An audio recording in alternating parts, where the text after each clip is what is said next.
The handcuffs clicked shut around my wrists, as my neighbors watched from behind their curtains. Sheriff Karen stood there with that same cold smirk she had worn for months, her badge glinting in the afternoon sun.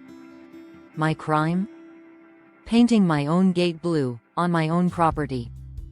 But as she shoved me toward her patrol car, I caught sight of something that made my blood run cold. There, tucked behind her radio, was a manila folder, with my name on it, and photos of my property that she had no legal right to take. That was the moment I realized, this was never about a gate color. This was about power. And I was about to find out just how far she would go to keep it.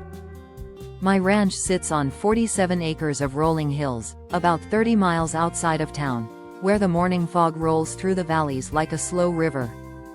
I had worked 23 years to buy this piece of heaven, saving every dollar while working double shifts at the grain elevator. The house is nothing fancy, just a 2-story farmhouse my grandfather would have recognized. But it was mine. Last spring, I decided to paint the front gate. The old wooden gate had been weathered gray for years, standing there like a tired sentinel at the end of my gravel drive. I chose a bright blue paint, the color of a clear summer sky. Something about that blue made me smile every time I drove home from town. Visitors always commented on it too, saying how welcoming it looked against the green pastures and white fence posts.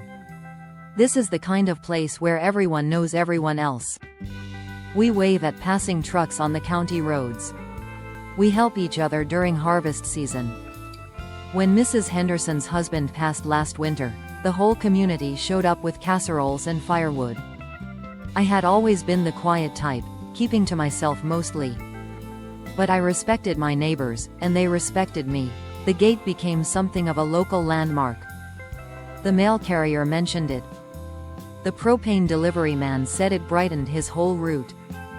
Even the teenagers from town would sometimes park near it to take pictures for their social media.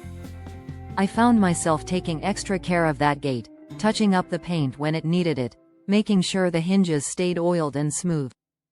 But in our little township, there was one person who did not appreciate individual expression: Sheriff Karen Mitchell. She had been both the county sheriff and the president of our homeowners association for 6 years. She ran both positions like she was commanding an army. Karen had a way of making every conversation feel like an interrogation, every question sound like a challenge to her authority.